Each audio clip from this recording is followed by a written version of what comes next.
Welcome to Neoscience Hub. Recirculatory Aquaculture System (RAS) is a technology where water is recycled and reused after mechanical and biological filtration and removal of suspended matter and metabolites.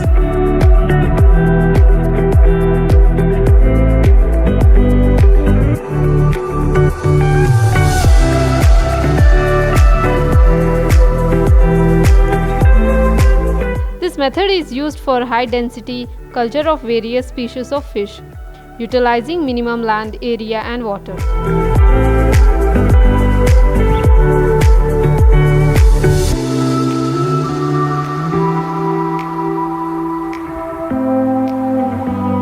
It provides a constant and controlled environment over optimal production of healthy fish.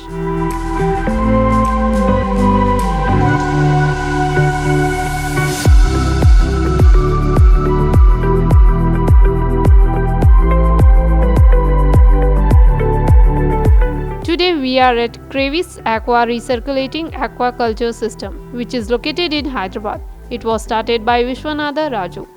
Today he is going to explain us what is RS method and its benefit.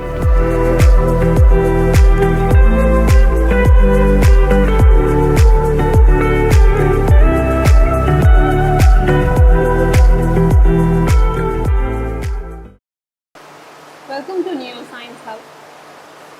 Sir, ये अभी जैसे आपने बोला था कि aquaculture के बारे में, वो अपने इंडिया में क्यों इतना इम्पोर्टेंट नहीं है एक्वाकल्चर? इंडिया में इम्पोर्टेंसी तो बहुत ज़्यादा है क्योंकि अपना पास अभी 140 करोड़ लोग हैं और जो मछली का ये है ना, प्रोटीन भी मतलब वो ओमेगा 3 एसिड्स भी इसमें ज़्यादा है। इस कारण से मछली का डिमांड तो ज़्यादा ही है और साथ ही साथ अपन एक्सपोर्ट भी कर रहा हूँ बहुत देशों को। लेकिन आज तक अपन जो एक्सपोर्ट्स और जो ग्रोइंग करने का सिस्टम पॉन्ड में कर रहा था, पॉन्ड का मतलब मछली का तालाब के अंदर, मछली का तालाबों में करने के समय में क्या हो रहा है, ये मछली छोड़ा मल और मूत्र जाके मछली का तालाब के अंदर बैठ जा रहा है। बैठने के बाद वो तो खाली नहीं रहेगा, they produce lot of gases and bacteria, virus, ये सब का कारण से मछली बीमारी हो रहा। ये बीमारी को कम करने के लिए फिर इंसान ऊपर से केमिकल को इस्तेमाल करना जरूरी हो गया।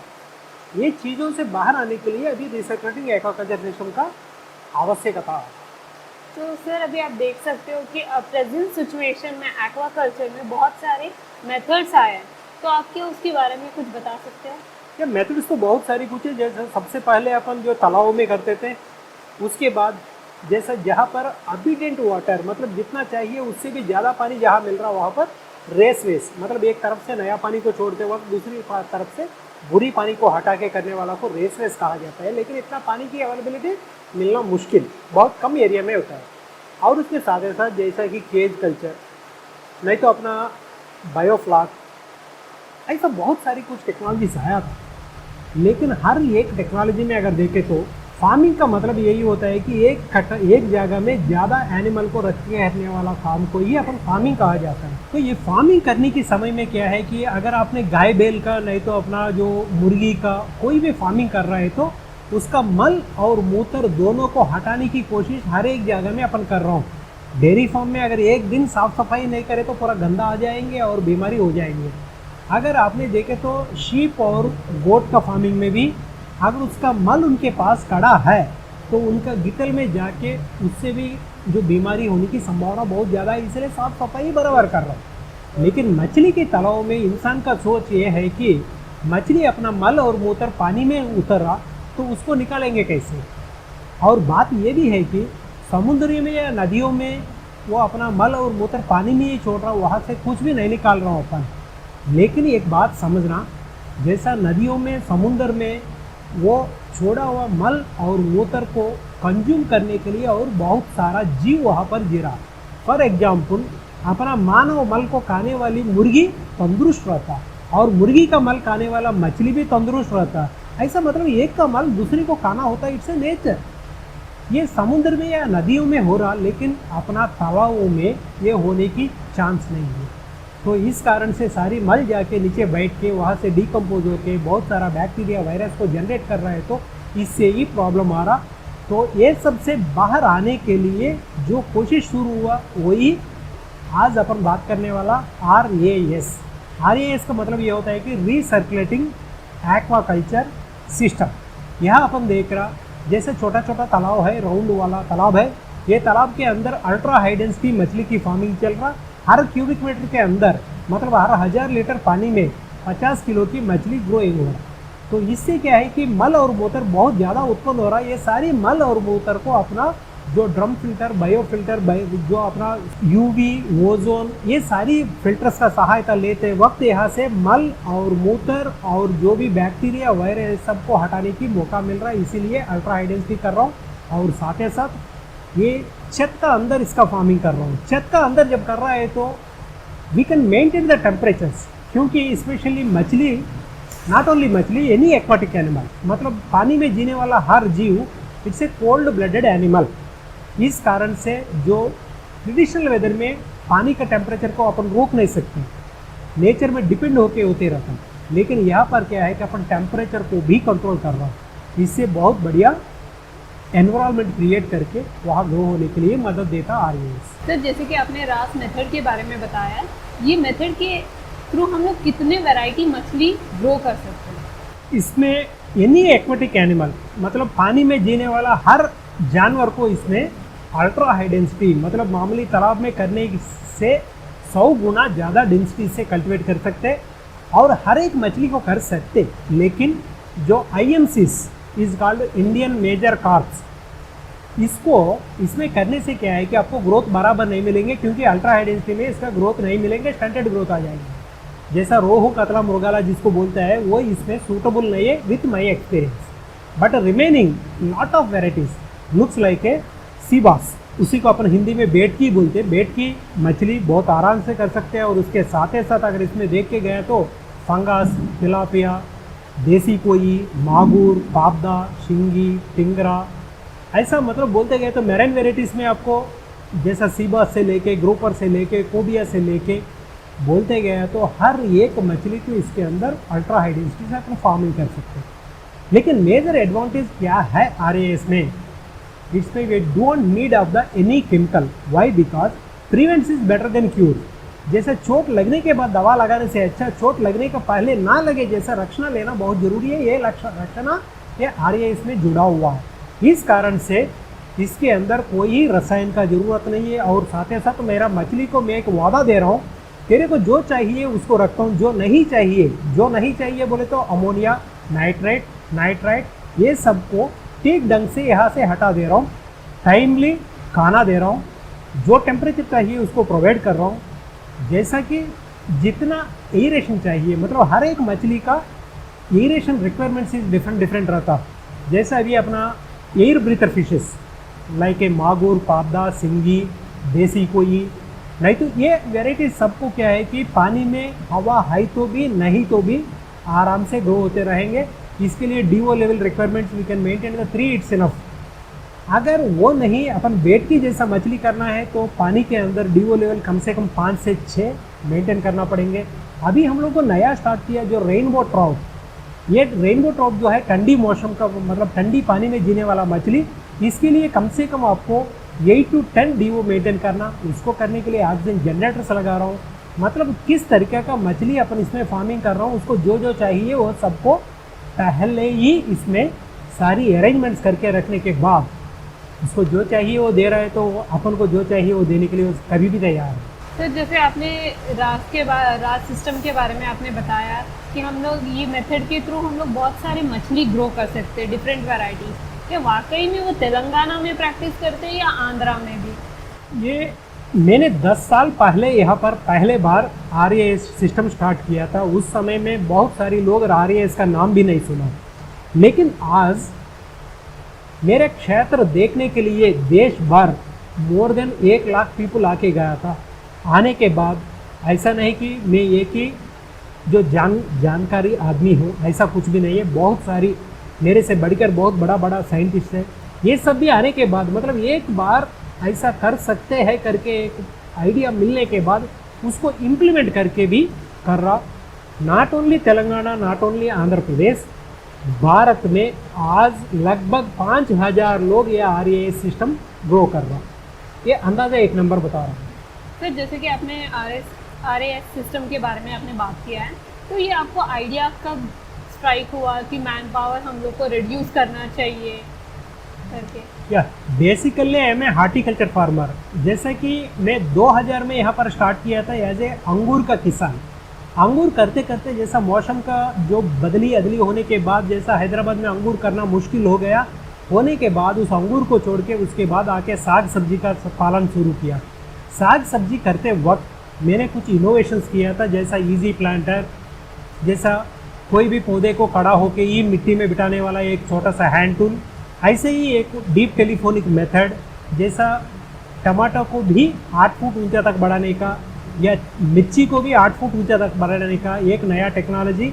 ऐसा कुछ इनोवेशंस करने के बाद मेरे को इंटरनेशनल आइडेंटिटी आया। तो इस क्रम में मैंने बहुत सारी देश घूमना शुरू किया, जैसा कि मेरा टेक्नोलॉजी स्प्रेड करने के लिए और कुछ सीखने के लिए। उसी समय में पहले बार मैंने एक्वाफोनिक्स का बारे में समझ आया था मेरे को। तो 2011 में मैं यहाँ पर एक्वाफोनिक्स स्टार्ट किया। एक्वाफोनिक्स का मतलब जो अल्ट्रा हाई डेंसिटी में मछली की पालन करते वक्त मछली का मल और मूत्र लेके जो पौधे को बढ़ाने का एक टेक्नोलॉजी, लेकिन एक कमर्शियली वाइबिलिटी नहीं मिला। उसी समय में मैंने और एक नया टेक्नोलॉजी, ये रीसर्कुलेटिंग एक्वाकल्चर सिस्टम, सबसे पहले मैंने अफ्रीकन कंट्री ऑफ बेनिन में देखा था। देखने के बाद इस सिस्टम अपना भारत में बढ़ाए तो बढ़िया रहता है करके तब से मैंने R&D शुरू किया। सबसे पहले खाली 100 स्क्वायर यार्ड में मैंने काम स्टार्ट किया। धीमे धीमे बढ़ते बढ़ते अभी अपन जहाँ पर बैठे ये 1000 स्क्वायर मीटर में बैठा हुआ यूनिट है। उसके बाद जैसा कि 4000 स्क्वायर मीटर का भी मेरा खुद का यूनिट है। ऐसा बढ़ाते आगे बढ़ रहा है। सर जैसे कि हम यहाँ देख सकते हैं कि पूरे जितने भी पौधे पूरे सर्कल में हैं, क्यों नहीं हम स्क्वायर ट्रायंगल ऐसा क्यों नहीं हम लोग कर सकते हैं? या बहुत बढ़िया कुछ नहीं है। जैसा कि स्क्वायर, हेक्सागोनल, ऑक्टागोनल, नहीं तो मतलब कोई भी रेक्टेंगुलर कोई भी शेप बना सकते हैं। लेकिन प्रॉब्लम क्या है कि मछली को आप ऑब्जर्व करें तो पानी का ऑपोजिट डायरेक्शन में स्विमिंग करना इसका आदत है, मतलब पानी का ऑपोजिट साइड चलने का आदत है। तो अगर स्क्वायर या रेक्टेंगल अगर पॉन्ड अपन बनाए तो यहाँ पर आप देख रहा सारी पानी निरंतर राउंड घूम रहा। कारण क्या है बोले तो एक अपना टैंक जो है सर्कुलर टैंक, उसका बीच में से मैंने पानी को फिल्टर में लेके जा रहा हूँ, कंटिन्यूसली ड्राइन हो रहा और साथ ही साथ जो फिल्टर होके आया सो पानी पर्टिकुलरली एक एंगल में फिर टैंक में इंट्रोड्यूस हो रहा। इस कारण से आपका पानी निरंतर घूमते रहेंगे। जब घूम रहा है तो मछली उसका ऑपोजिट डायरेक्शन में स्विमिंग करते अपना प्रॉपर एक्सरसाइज भी करेंगे, ये आप फिजिकली ऑब्जर्व कर सकते हैं। और साथ ही साथ अगर स्क्वायर रेक्टेंगल है तो पानी घूमने की संभावना नहीं होता। इस कारण से मछली का मल और अनइटेन फूड भी जाके टैंक का नीचे बैठने का स्पेस अपनी क्रिएट करके उसको दिया समझ लो। इससे अगर आपका टैंक गोल होने से आपका पानी निरंतर घूमते समय इसका जो भी मल या अनइटेन फूड जो भी कुछ है वो भी घूमते समय सेंटर में आके वहाँ से अपना फिल्टर में ऑटोमेटिकली चले जाएंगे। इस कारण से आपको इतना हाई डेंसिटी में फार्मिंग करने वाला कोई भी point circular is the very very very best solution. It is only for my experience. इसके साथ ही साथ मैं भी विदेश में बहुत सारी यूनिट्स देखा था, हर एक जगह में राउंड ही कर रहा। तो सर आप वाकई में मछली और ये प्रॉन्स भी ऐसा कुछ प्लान किए ग्रो करने का? जरूर। इसमें क्या है कि मैंने मछली के साथ ही साथ जैसा झींगा का फार्मिंग और जैसा कीकड़ा का मतलब जैसा क्रैब फार्मिंग हर एक चीज़ में बताया था। हर एक चीज़ इसमें कर सकते। लेकिन आज तक मैंने जब कदम शुरू किया उस समय में फंगस तिलापिया से स्टार्ट किया।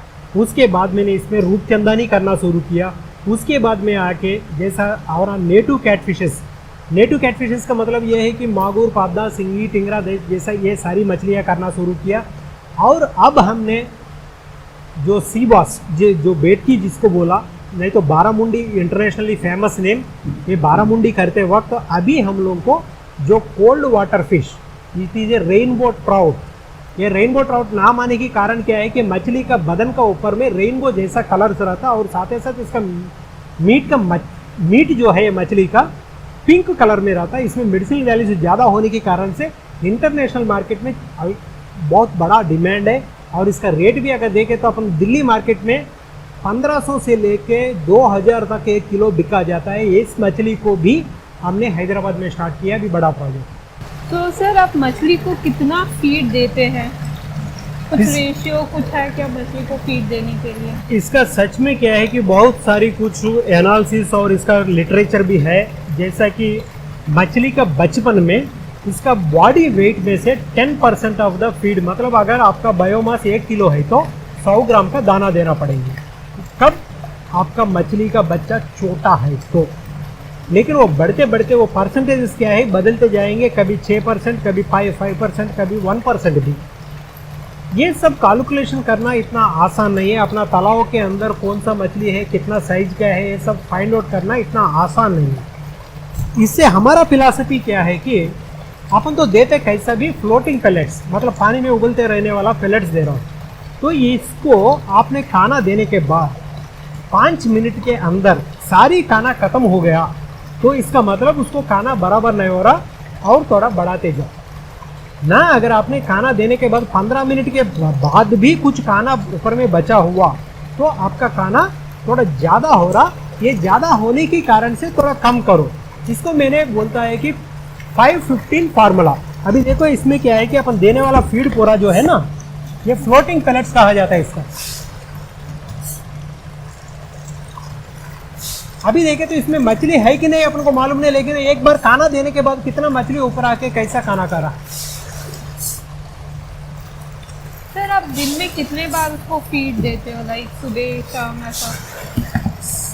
सच में मामूली किसान लोग ये 2 बार खाना देते रहता, लेकिन अपने इतना अल्ट्रा हाई डेंसिटी से करने के समय में अगर इसको बांट के 6 बार खाना दिया तो, मतलब एक सिंपल लॉजिक बताना चाह रहा हूँ। अभी देखो आपको स्पेस भी नहीं है, पूरा मछली ही भरा हुआ। तो ये लॉजिक क्या है कि अगर मल्टीपल टाइम्स 6 बार अगर खाना दे सके तो, मतलब एक आदमी को एक बार ले जाके 3 बिरयानी दिए तो कोई भी खा नहीं सकता है। वही 3 बिरयानी को आधा आधा करके अगर एक दिन में दे तो आराम से खा लेता है। यही लॉजिक के हिसाब से इसमें अगर 6 बार खाना दे तो आपका ग्रोथ, अच्छा ग्रोथ भी मिलेंगे। और उसके साथ साथ अभी देखे तो सारी खाना मतलब अभी खत्म होने आया, खत्म हो गया तो और थोड़ा बढ़ा के दो। अभी आपने डेमो के लिए अंदाजा दिया, मामूली है तो तोल के देता हूँ कितना किलो। इस टैंक में रोज 6 बार, हर बार कम से कम 4 किलो का हिसाब से, मतलब 26 किलो हर रोज इसमें खाना दे रहा हूँ। अभी ये खाना देते वक्त हर बार ऑब्जर्व करना पड़ेंगे, क्योंकि अपन किसान है, इसका भी ये होना चाहिए। देते वक्त अगर 5 मिनट के अंदर मेरा खाना खत्म हो गया था और थोड़ा बढ़ाता हूँ ना, 15 मिनट के बाद भी अगर रहे तो थोड़ा कम कर, सिंपल कैलकुलेशन। सर जैसे आपने बताया था कि RFA मेथड के थ्रू ये यहाँ पे हम लोग ओनली सीमेंट टैंक इस्तेमाल करते हैं या और कोई दूसरे टैंक भी हम लोग इस्तेमाल कर सकते हैं? ऐसा नहीं है, एक्चुअली क्या है कि मैंने पहले ही बताया था, this is the my first unit. उस समय में जो कास्ट को कम करने के लिए भी मैंने सीमेंट का साथ गया था, लेकिन सीमेंट में हमारा ऑब्जर्वेशन क्या है कि सीमेंट कभी भी, सीमेंट लाइम कंटेंट से बनता है सीमेंट। ये लाइम का कारण से नया नया सीमेंट टैंक बनाने के बाद वो नया सीमेंट से निरंतर पीएच आपका पानी में मिलते रहता, मतलब आपका वाटर का पीएच बढ़ जाता है। इस कारण से मछली मरने का भी संभावना रहता है। जो नया सीमेंट टैंक में ये प्रॉब्लम रहता है। तो इसको हटाने के लिए अभी हम लोग को जो भी कर रहा है तो टोटली स्टेनलेस स्टील टैंक का ही टैंक्स बना रहा हूँ। स्टेनलेस स्टील टैंक अगर आप देखें तो that is the my first R&D stainless steel tanks. अगर ये सीमेंट से बना है तो क्या है कि दीवार का जो थिकनेस है 6 इंच का, 6 इंच 12 इंच और 12 इंच, मतलब 2 फुट का आपका शेड का साइज बढ़ाना पड़ेंगे। अगर वो ये SS टैंक में गया तो एक तो आपको हाइजीन लुक मिलेंगे, मतलब देखने में ये थोड़ा गंदा दिख रहा है आपको, लेकिन उसका हाइजीन आप देख सकते हैं। और साथ ही साथ it is 100% food grade material और 100% leak proof, long life, resealable material. मतलब कल के दिन अगर कोई भी कारण से आपका टैंक निकालना है तो इसको आप कच्चा करके निकालना पड़ेंगे, वो है तो कुछ पैसा वापस देके जाएंगे। और सारे साथ ही साथ कम स्पेस में सिस्टम को बिल्ड कर रहा हूँ। और ये कारण से अभी नया जो भी यूनिट लगा रहा है तो स्टेनलेस स्टील का ही बना रहा हूँ। अब ये भी ऑब्जर्व कर सकते हैं आप, इसमें लगाया जो स्टेनलेस स्टील है खाली 1 mm मटेरियल से मैंने बनाया था।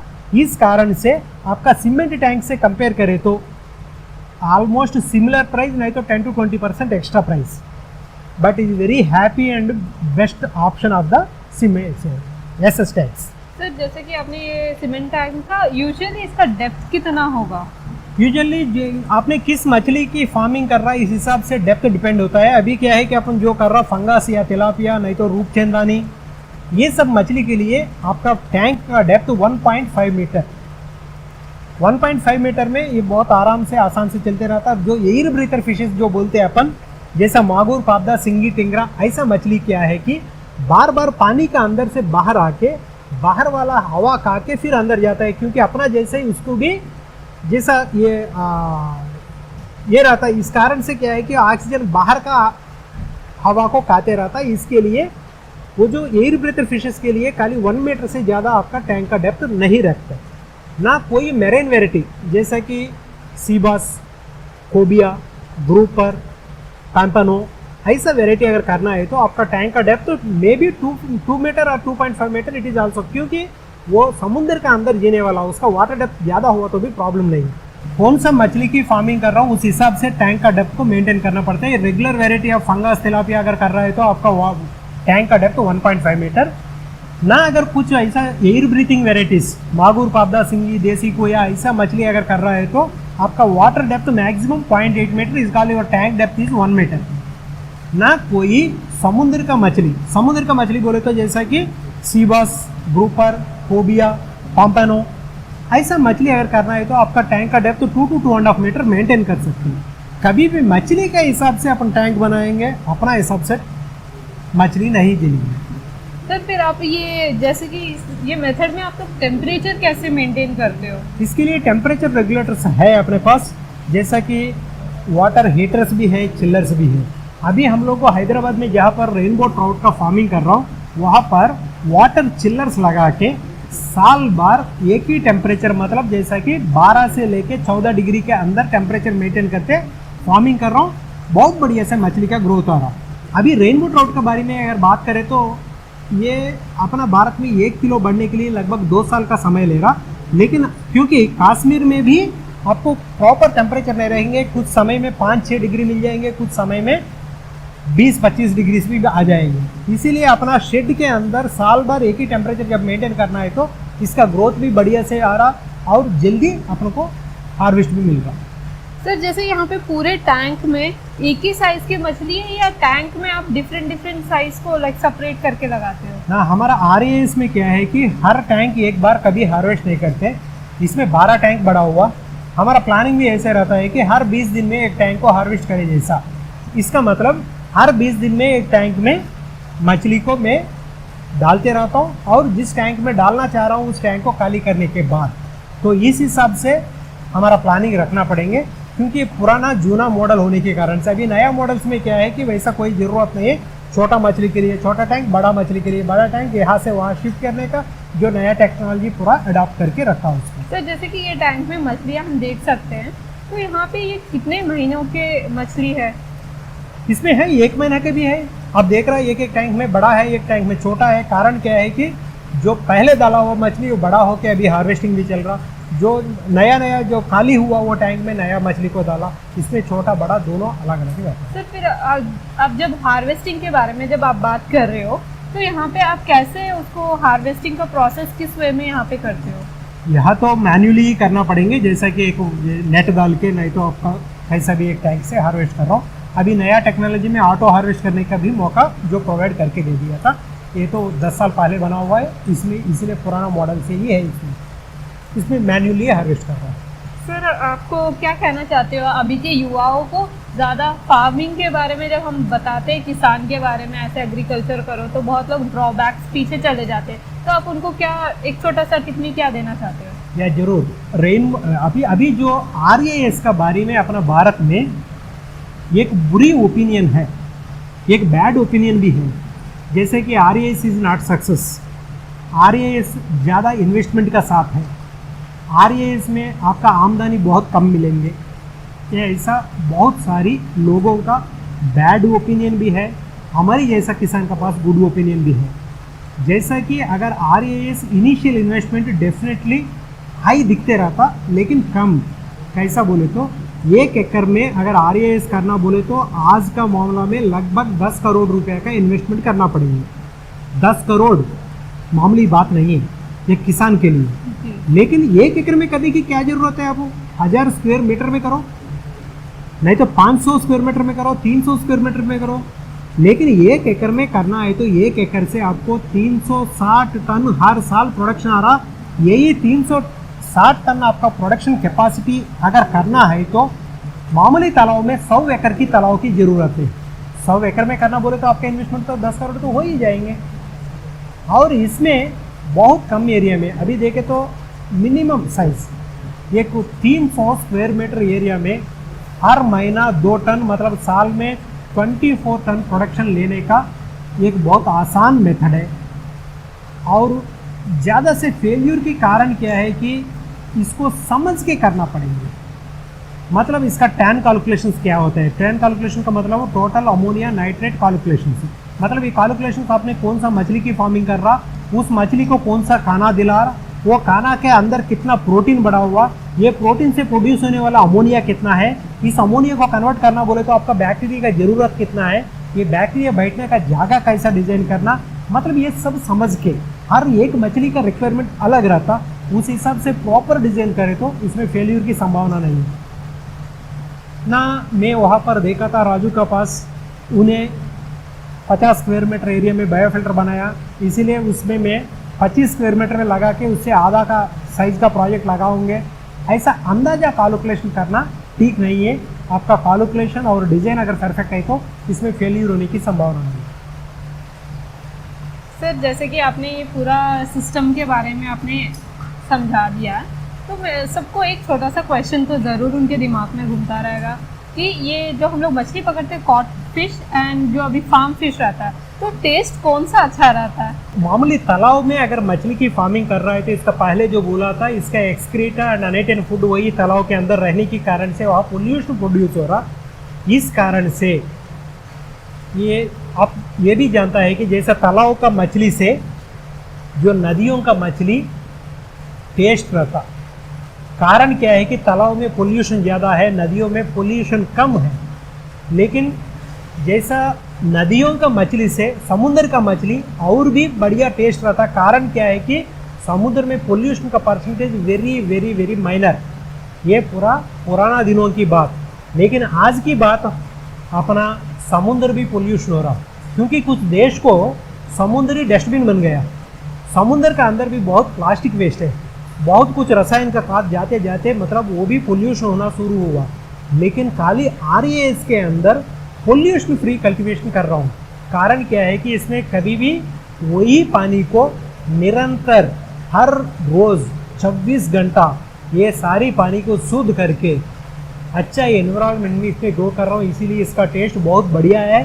इसका सबूत अभी हैदराबाद में हमारा जो सेल्स काउंटर में जो कंज्यूमर से पूछे तो भी बता देते हैं इसका टेस्ट क्या है, बढ़िया टेस्ट। तो सर ये जैसे आपने बात किया था रास सिस्टम के बारे में, ये सिस्टम क्या वाकई में एनवायरनमेंट को अफेक्ट करता है?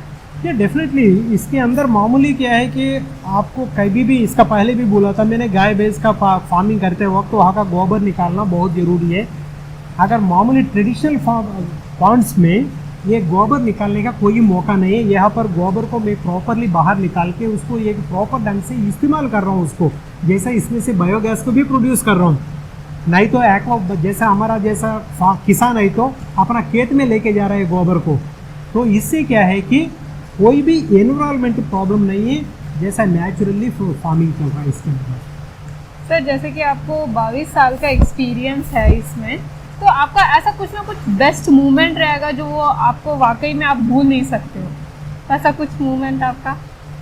ज़रूर, मतलब मैंने जैसा कि बोलते रहता हूँ I am a innovative farmer, but innovator का मतलब ये होता है कि वो मार खाने के लिए जो तैयार है वही इनोवेटर हो सकता है। ज़रूर मैंने भी इस रास्ता में बहुत सारा मार खाया था, बहुत इनोवेशंस करते करते, जैसा बकेट फार्मिंग होने दो, नहीं तो जैसा सॉइललेस कल्टीवेशन होने दो, और ये RAS भी मैंने 2012 में स्टार्ट किया था, लेकिन मेरे को सक्सेस मिला 2017 में। तो इस 5 साल में मार काका के आगे बढ़े ना, तो 2017 का बाद जो मैं कमर्शियल यूनिट स्टार्ट किया, आज 2022 में आते आते हमारा खुद का 4 यूनिट बन गया। वो भी ये तो छोटा यूनिट है, अभी 4000 स्क्वायर मीटर का भी बहुत बड़ा यूनिट हैदराबाद में बन चुका है। थैंक यू सर, आप हमको RAS सिस्टम के बारे में इतना अच्छा इन्फॉर्मेशन जो आपने बताया है, जो वाकई में युवाओं को और दूसरे मछुआरों के लिए भी यूज़फुल रहेगा। तो सर आप इसके अलावा कुछ वर्कशॉप या कुछ ऐसे सेमिनार कुछ कंडक्ट करते हो? या डेफिनेटली इसका पहले हर महीना तेलुगु, हिंदी, इंग्लिश तीनों वर्कशॉप हम कंडक्ट करते थे। लेकिन अभी क्या है कि जो इसका पहले बताया था रेनबो ट्राउट, ये मछली का पीछे काम कर रहा हूँ, इस समय में मेरे पास वक्त नहीं मिल रहा, इसलिए कुछ महीने के लिए वर्कशॉप बंद किया। As early as possible we start, फिर से मैं वर्कशॉप कंडक्ट करूँगी। लेकिन इसका पहले अगर कोई इसका बारे में जानकारी चाहता है तो हर महीना 15 तारीख मेरा गेट्स खुला रहता, कोई भी आके इसमें जो हमारा फार्मिंग कैसा चल रहा, क्या हो रहा, ये सब देखने के लिए मौका तो मिलेगा। Thank you sir, sharing your information with neo science hub. Thank you sir. Thank you very much.